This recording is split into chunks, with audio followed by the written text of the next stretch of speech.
everyone, Phoenix61 here with more Skull and Bone shenanigans for you. So today we are talking about Smuggler supplies chests and how to get a whole butt ton of these things.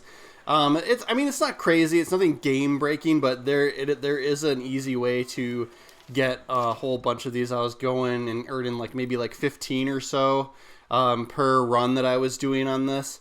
But basically what we're going to do is we're going to capitalize on using Tooling's favors that you get from you also get those from the Smuggler's Pass as well. You don't need premium or anything like that. You don't need the paid version of it, right? It's free if you have the game, right? But I'm going to show you. You can see we've got 89 of these Smuggler's Supplies chests, and you do get some of these along the way from the Smuggler's Pass as well, just as freebies, but we'll go through and open some of these. They do have chances to drop some of the higher end materials, right? Like Eel's Twine and Orca's Mechanism and all that other fun stuff. But most of the time what you're getting is things like you see here, like the casting sand and the lime and stuff, which is all really, really great materials because you need a lot of that stuff for crafting things and upgrading ships and things like that. And so this will help fuel your refinery needs, right, to craft up some items. But I'll open a few of them here just to kind of see what we get out of them, and then I'll go in to show you how to actually get a whole bunch of these fairly easily, right? So, and you're always going to get silver. They always give you a chunk of silver with it.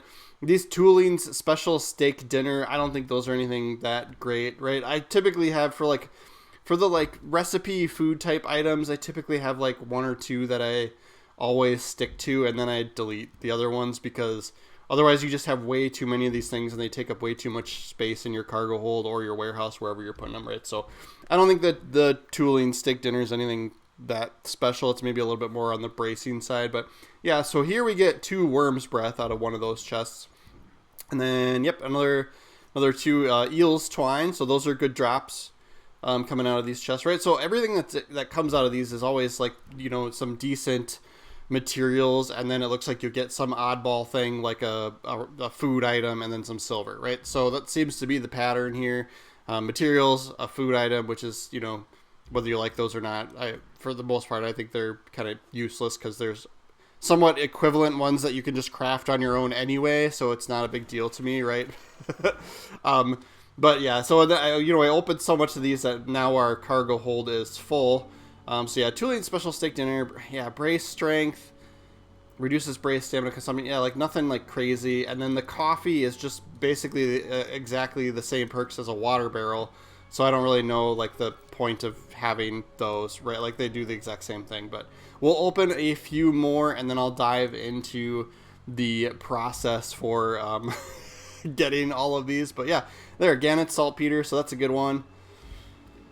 Let's see what else we get. We're getting lots of lime and casting sand, right? So if you've been doing upgrades and crafting certain things, you're running into needing those. So it's nice to get 50 of those all at once, right? So yeah, if you're like me, I've been farming pieces of 8, so a lot of these materials I can buy from the black market outright, but it's a new season right now, so if you're not very far along, you might not be able to do that, right? And especially if you're new to the game, right? So this would be a good way to sort of farm some of these types of supplies if you're newer to the game as well, for sure. But yeah. Yeah, you can get Eel's Twine, the saltpeter, the Orca's Mechanism, and the worm's breath. I've gotten drops for all of those, right? But those are a little bit more rare. Sheet glass is fine, whatever, yeah.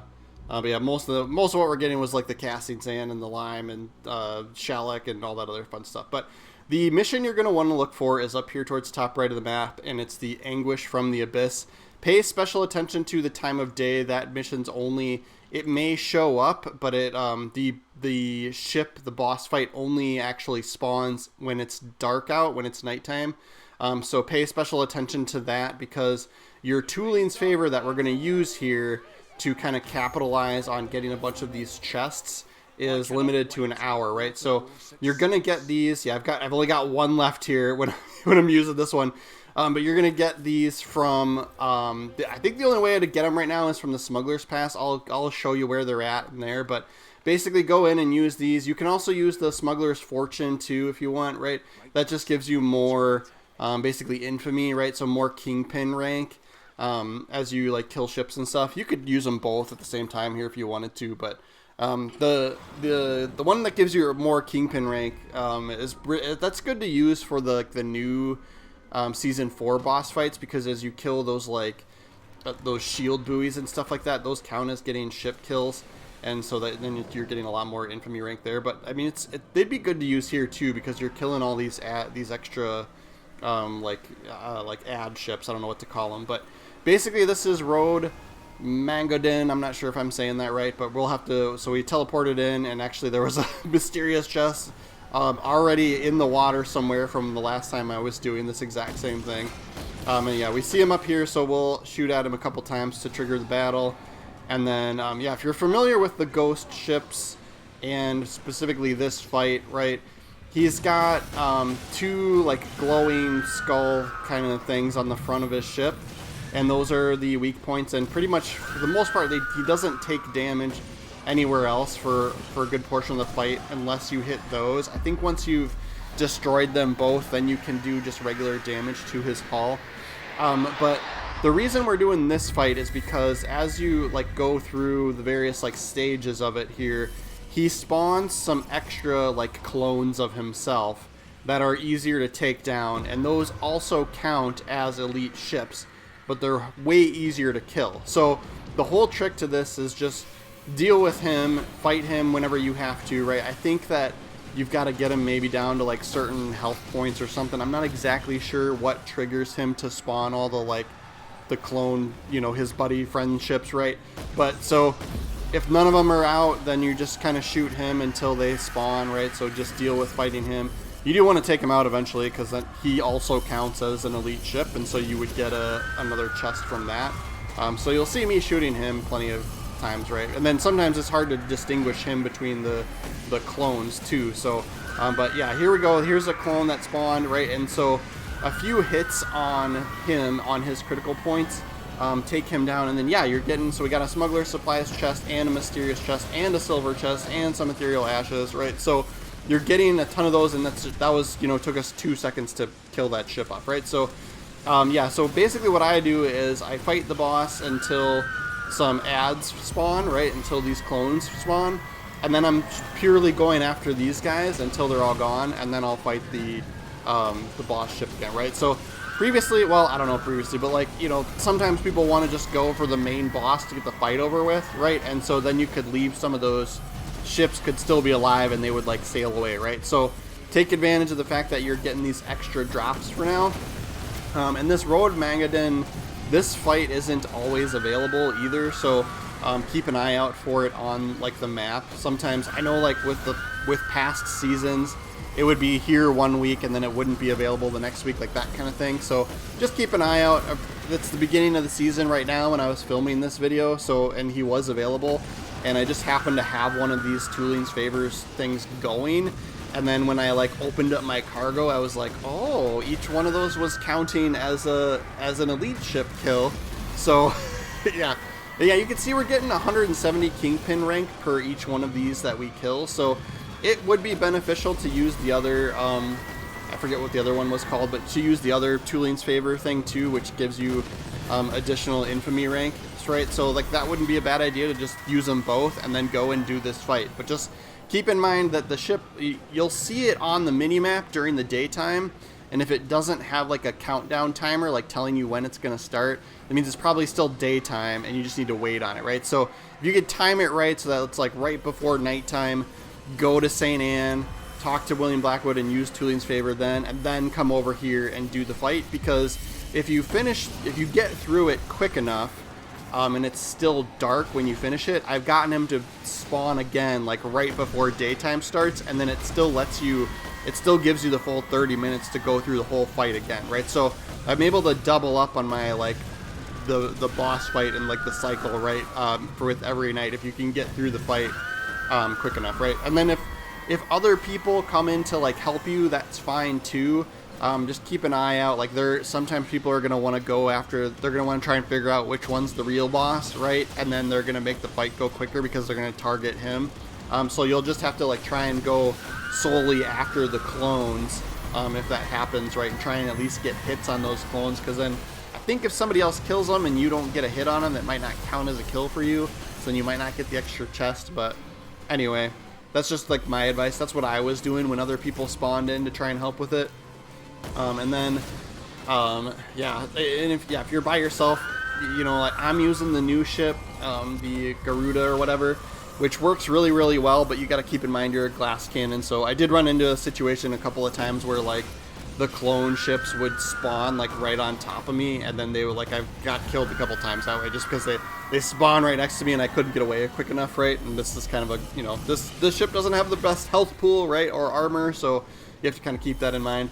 I am using Ouroboros for my armor piece, so that way if you do go down, you can go right back into the fight and not have to worry about severe damage, right? So the Ouroboros, you know, automatically heals back that severe damage over time, so that makes life a little bit easier if you do find yourself going down. But you can use any ship with this, right? Just use whatever you're most comfortable with. Just keep in mind you got to be able to hit those critical hit points on not only the regular main boss, but also on the clone ships too, in order to bring those down. So this was working really good because we've built into on the new Garuda ship, right? This is kind of a sniper long gun focused ship, right? Which I think are easier to hit critical hit spots on anyway.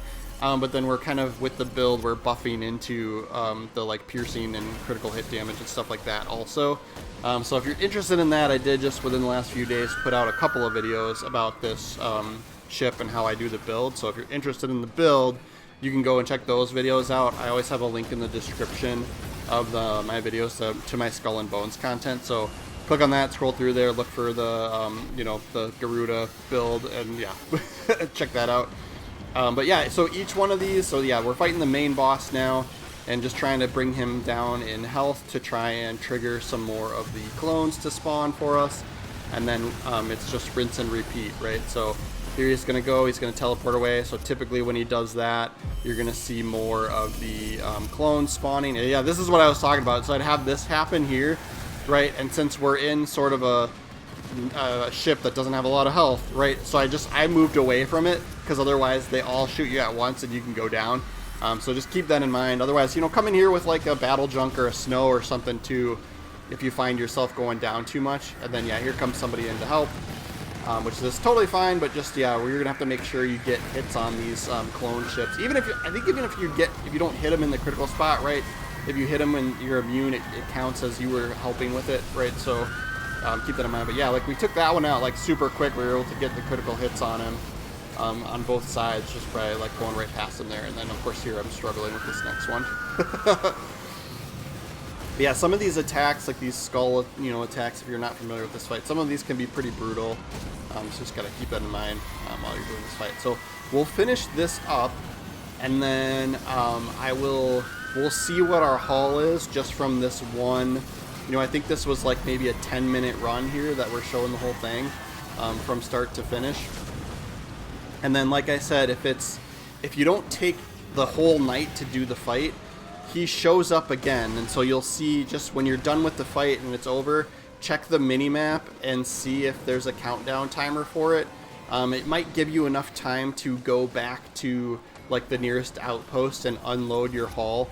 Because I did have it where I did 2 of them in a row, and then I was like, I was like overloaded, right, and I couldn't carry all of and I left chests in the water because I couldn't carry them all, right? So just keep that in mind. But yeah, typically what I was doing once I figured out the pattern and stuff, right, I'd go do the fight as early in the night as I could, and then typically you'd have enough time. It wouldn't quite be morning yet, and so it would trigger another battle, right? It would trigger the mission again. Go unload your stuff, go do the mission again, and then that way you're kind of getting the most out of your tooling's favor, right, for that run, right? So, but yeah, I mean, it takes about like 10-15 minutes or so, right? And then yeah, we could see it's actually that's still the moon out, right? So there was enough time on this one. And then yeah, if any of these ships are still like lingering, any of the clones, try and finish them off, because they'll try and run. Basically, they'll just run away, right? But if you can finish them off before they get away, you can still get those additional chests, right? And then here, yeah, I checked the mini map and it looked like it was showing up again. But yeah, here's what we got from this one run, right? We got 15 of these things. And then, yeah, you get silver chests too. And then I got another 15 mysterious chests as well. And then you always get a bunch of those ethereal ashes and stuff too, right? So, yeah, so that one we finished early enough, and we could have gone back and done it again. I actually think I did. I just cut it out. But I wanted to show you where these are in the Smuggler's Pass, just so that you know what I'm talking about, the Tuleen's Favors. I think there's 2 of them. You get 3 each time they show up in here. Yeah, here's one. Here's a Smuggler's Fortune, right? So in the Gunner Master tech tree or reward tree, whatever you want to call it, Smuggler's Fortune, you get 3 of these, grants twice the Smuggler's infamy or whatever, right? And then here's the Wicked Harvest one. So these are the ones that are giving you the, defeating an elite enemy rewards a Smuggler's Supplies chest, right? So each time you kill one of those clones, right, which is super, fairly easy to do and quick, right? Otherwise, the way they want you to do it is go out and fight like a hard enemy, and you can only do like 1 or 2 like for the whole hour, right? So here we're getting 15 a run in like 10 minutes. Yeah. There's another set of Wicked Harvest ones. So I think there's 2 spots where you can get the Wicked Harvest ones. So you could get up to 6 of those, and then the other ones that grant them additional infamy. I think I only saw 1 spot for those, so you'd only be able to get 3. If there's any other, I don't know of any other way to get more of these. I'm not sure if they'll bring them with other missions and stuff too. I'm not sure. If anybody knows another way to get them outside of the Smuggler's Pass, please do leave a comment in the description, and I will pin that comment for everybody to see if there is a way. Right now, I don't think there is. At least I couldn't find one, right, as I was playing through the game. But yeah, so yeah, if you're aware of another way to get some more of those, that'd be beneficial if you wanted to keep farming these, right, if get even more of them. Yeah, leave a comment in the description. And then, yeah, make sure you guys are following the channel. I'm doing lots of Skull and Bones content, especially since there's a new season about. And then, yeah, if you, realize you hate me, you can always unsubscribe, right? But it really does help me out. Really do appreciate you guys that follow and watch and comment and all that other fun stuff. Thanks again. We will see you next time. And good luck out there. Good luck and good hunting, right? Have a good one.